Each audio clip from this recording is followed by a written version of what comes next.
WandaVision is basically back, and I'm so here for it. So I just started watching Agatha All Along, and on the red carpet when they were premiering it, I think it was Aubrey Plaza who was asked about the fact that people were saying this is the gayest Marvel show ever, MCU project potentially ever. And Aubrey Plaza's response was, well, it better be, because that's what I signed up for.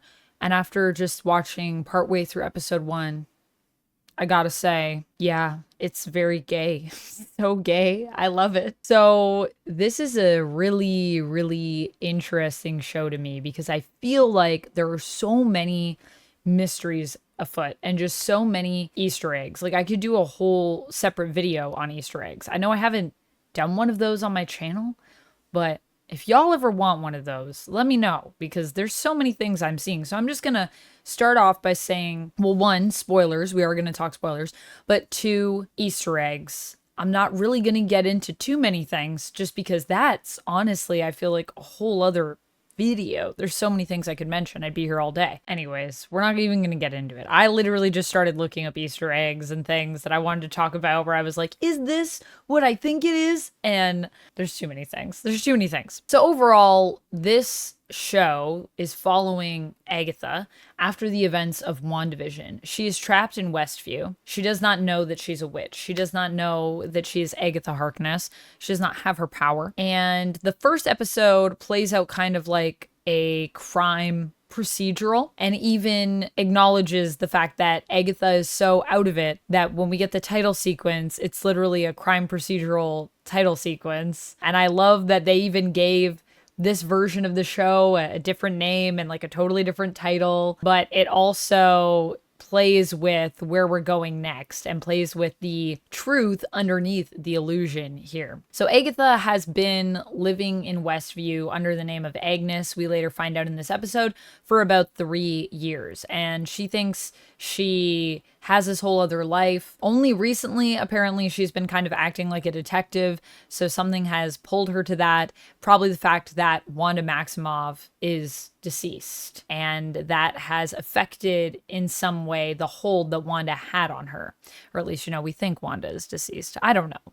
I don't know what's happening. People are saying they're going to do a Scarlet Witch movie, and there's like literally it's listed as being a project, and I don't know. I don't know if that's happening. That would be really cool, but how do you do that when Wanda's dead? Unless she's not really dead, which is something I was thinking we might get to in this series. So we'll see if we get there. That is a theory that I just have because I don't think you can really kill off Scarlet Witch. She's just such a cool character, and I just feel like her story is not done yet. And I don't think Multiverse of Madness is the ending we really want for that character, even though I don't have anything really against that movie. I actually like that movie. I have a review for it actually on my channel if you guys want to check it out. But I digress. Wanda's death brings Agatha sort of back to this state where she's becomes somewhat aware that something weird is happening here. The illusion starts to like break a bit, and then through Rio Vidal coming in, she is able to fully awaken and realize that she is not Agnes, she is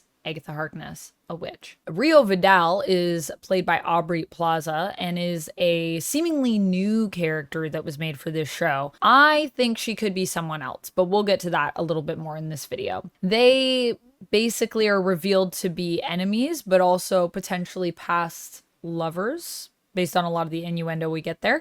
And we also find out that Agatha, who thought as Agnes that a young, who is supposed to be Billy, I believe, Billy Kaplan, who is Wanda's spiritual son in the comics, she believes that he broke into her house, but really, in reality, I think she's been keeping him as a captive in her closet, and he has been trying to escape. He came there because he wants to walk the witch's road. All of that is basically episode 1. Episode 2 is the journey to get to the witch's road, and in order to access the witch's road, it turns out that you need to have a coven. We're also made aware in episode 1 near the end that there is the Salem 7 who are on their way to get Agatha now that she doesn't have the Darkhold, she doesn't have her powers, and she's vulnerable, which is also why Rio seems to be there. So the Salem 7 is a whole other thing in the comics that I could talk about, but let's keep going with the plot. Stay focused, Amanda. Agatha goes and starts to assemble her coven. She basically explains that there's this rule where no matter where you are as a witch, there's always going to be other witches in proximity to you that can make a coven. Covens are always around each other, so that's always an ability. So she is able to sort of, through one witch who's a medium, find the other witches, and they all get together, they reassemble, and then they sing the Witch's Road song, and we get to go to the Witch's Road, just as the Salem Seven seem to be arriving to hunt down Agatha, if that's what's happening, and I believe it is what's happening. Episode 2 ends with them arriving at the Witch's Road, and now we are all here, and we are ready to walk the road. Very, very interesting. I love that this is a story that, even though I feel familiar with it from the comics, and there are a lot of allusions to the Witch's Road stories, the Salem Seven, various different stories and characters from Marvel Comics, they're doing something different. And so I feel like I don't really know what's coming. It feels very much like WandaVision, honestly, in the sense that I feel like I have so much knowledge that is being used and being put on display. But I also feel like, because this is a different story and a different take, a fresh take on it, I don't know where it's going. So in terms of the plot, I'm really enjoying it because I just think it's really fun. In terms of the acting, I would say that's another top tier element of this show. I just feel like all of the characters are having so much freaking fun in this show. Like, dang, just watching them act with each other on screen is so entertaining. I also love the music, and it actually made me think of The Acolyte and how we had the song in The Acolyte that was a witchy song, and how this song is like, yo, if you want to do a witch song, like, this is how you do it.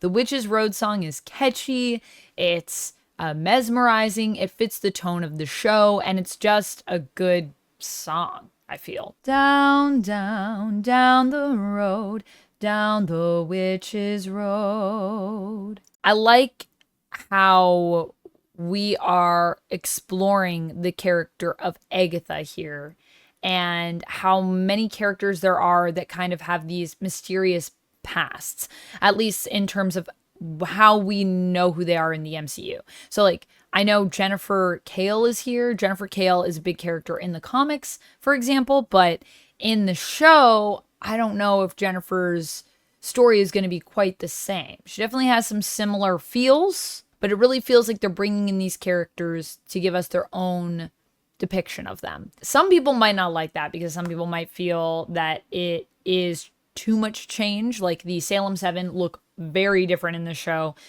than they do in the comics. But I personally think, like I said, I feel like the Salem Seven could be a combination of maybe a few different ideas from the comics, so they're not going to be a one-for-one. But I do think that their attachment to Nicholas Scratch, who is Agatha's son in the comics, is still going to come into play. I think a lot of people think that isn't going to be a thing here, but there's already been an allusion to Scratch through in Agnes's home. When she believes she's Agnes, we find out that she is a room that was her son's room, where he seems to be like gone from that room. So I think the implication being that he died, but she also has her familiar in this who is named Senor Scratchy. And so I'm also wondering if Senor Scratchy is actually her son and he's in an animal form, because we also noticed with the Salem Seven that they have these animal forms, which I think is very interesting. So I'm wondering if there could be some kind of connection there, or if, you know, maybe I just want to see a connection where there's not one. It's possible. I'm still really hopeful that on the Witch's Road we will run into Wanda in some respect, and that we're going to get an allusion to the Scarlet Witch story and where we're going next with that, if we are continuing that. Of course, I still think that's an if, because even though I've seen people pointing to evidence that a Scarlet Witch movie is in the works, we haven't heard anything official. So until I hear something official, I can't say for sure. But I will say that it seems likely based on what I've heard and what I've seen. I could believe it being a thing. Now, whether or not it's going to be Elizabeth Olsen, I don't know, because I thought Elizabeth Olsen was done. But now I've also heard her saying that she would be willing to come back. So maybe she just needed a break and now she's ready to get back in the ring. I don't know. I mean, you could also recast the character. I suppose that's possible. I guess we'll see what happens with that and where we go with that. I think what I like about this show is that it is a bit of a mystery. It is like WandaVision in the sense that I'm not really sure where we're going yet. And I do feel like there's so many little clues and hints along the way for us to pick up who everybody is. I'm curious to also kind of see where the story takes us, because although I knew the premise of it going in, I got the sense that, you know, it's about Agatha and what happens to her, and we're going to the witch's road, and I know that stuff from the comics. There's still so many things that they haven't told us about in terms of these characters and who they are, and there's so many crazy visuals that they showed off in the trailer that I feel like we don't really know what's happening. I know there's going to be trials on the Witch's Road, and I'm assuming some of the visuals are in relation to that. But in terms of how these characters come together and even their past history with each other, I think there are some stories that we're going to get there that are going to be something that we didn't expect. We will have to wait and see. I don't know if Mephisto's going to be in it or Chthon's going to be in it. We've already got a reference, of course, to the Darkhold.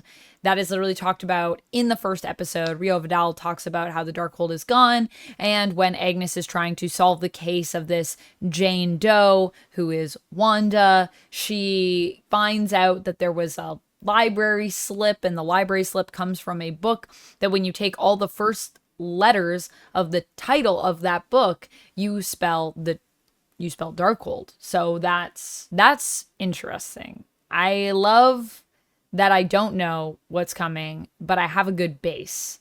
So I'm just excited to see where we go. I think as well, the production value is really strong.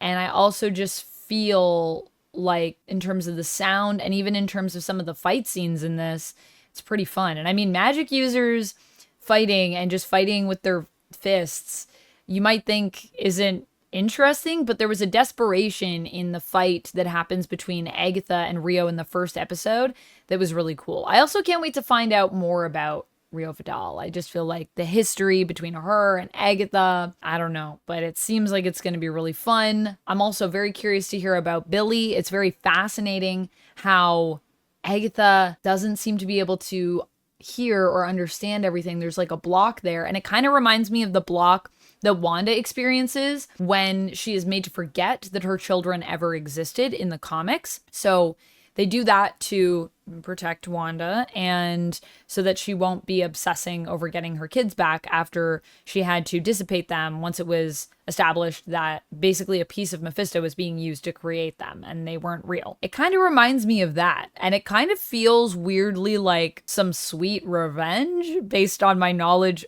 from the comics in terms of what's happening to Agatha here.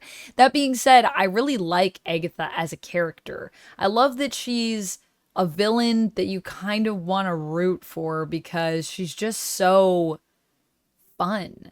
And I'm also wondering when she gets her power, what will be next for her? Like, just a lot of these characters are so interesting. And I think that's what makes the show really fun and really stand out. And you can tell that there's just a sense of humor that this show has, but also such a passion for the comics that inspired it and for even the lore of witches and getting to explore the magical world of Marvel, which honestly I feel like doesn't get enough love. Like, a lot of people talk about Doctor Strange, but that's, you know, and a little bit about Wanda. I mean, everyone loves Scarlet Witch, but even with Scarlet Witch, because for a while her powers were more connected to being a mutant and now she's not a mutant anymore, like, the mystical elements of her heritage have always been kind of weird.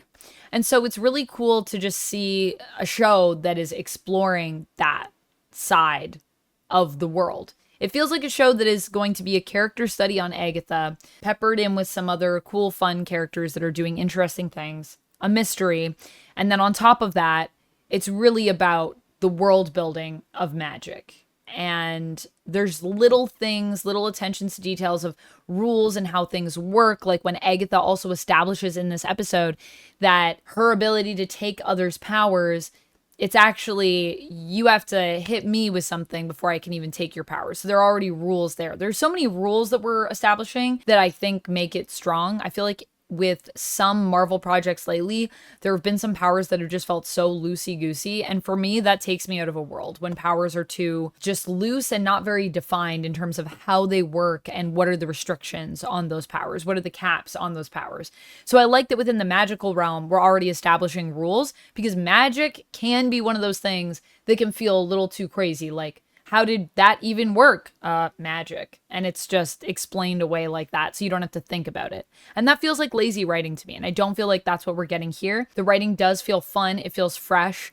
I will say there were a few moments where I was a little like, oh, that like line was a bit cringe. But I would say overall, in terms of the story and in terms of what we're building here, in terms of the world, I'm very interested. And I think the characters are also really fun. So hopefully we get some good, honest reactions that make us think about life and these characters and just magic in general in terms of how it relates to the Marvel Universe. Something that I love to think about, especially as a Scarlet Witch fan, but also just as someone that has loved magic from a very young age. So I love exploring magical worlds. And I love that we're really getting to establish more of the magical Marvel world here. And maybe that will be something that we will get to continue to build through the MCU in the future. I think that could be really fun. And it gives it the potential to elevate a lot of the magical stories that we have in the comics that, like I said, just don't get a lot of love and don't get a lot of time in the spotlight. Maybe that's the thing I should do. Maybe we should go back and like talk about some characters who are based in the magical world that I just feel we don't talk about, but who have really cool stories. Like, I mean, another one that kind of came and went, Hellstrom or Hellstorm, depending on the persona for that character, had his own show, and it had got one season, and then it kind of was like, that was it, and like no one talked about it, and it just flew under the radar. And that's another character that I've always thought is super fascinating, based kind of in the demon, I mean very much in the demon, but also kind of the magical world with his connections to hell. And I find that to be another fascinating character that we don't talk about. And his sister, we don't ever talk about her really. Satana, I love her too. I really want to cosplay as her, but she's also like a character that you don't see a lot. I don't even know if people would recognize me, but those are always the characters I want to cosplay. Ones where, usually anyways, where I'm like, no one will probably know who I am, but I think it's cool and it's nice to highlight characters that just don't get highlighted often. Anyways, that's my thoughts basically on these first 2 episodes. I really loved them, and I hope you loved them as well. I personally am very excited to see where we go next. I love Kathryn Hahn, and it is just a delight watching her on the screen and getting to see her do so many fun things and just play and have fun. Honestly, that's enough for me. That was all I really needed, but they brought more, and I love that. I would give these first 2 episodes, let's see, episode 1, I'm going to give it a 5 out of 5. That might be bold of me, but that's where I'm feeling in my heart. I'm going to give it a 5 out of 5. It really drew me in. I really, really liked it. And then episode 2, I'm going to say a 4 out of 5. I still really liked it, but it wasn't as weird as episode 1. I liked episode 1, I think, a bit more because it kind of played with our expectations and allowed us to embody a few different worlds as we moved through Agnes's world, and then Agnes eventually realized that she was Agatha. Because of that, I'll give it a 4. And also just because it was kind of like, we got to check off the boxes of getting the coven. But everyone is really good in it, and I still really enjoyed it, and I can't wait to see where we go next now that we're on the witch's road. I think it's about to get crazy, and I'm ready to go. I'm ready to go crazy. This witch is ready. Take me to the witch's road. I will take on the trials. Let me know what you think down in the comments about the series so far, what you're excited to see, what your theories are, what Easter eggs you loved. We can just talk about those down in the comments. And like I said, if you guys do want an Easter eggs video, let me know. I can always go back and do that. I will see you next time. And until then, my friends, stay nerdy. Bye.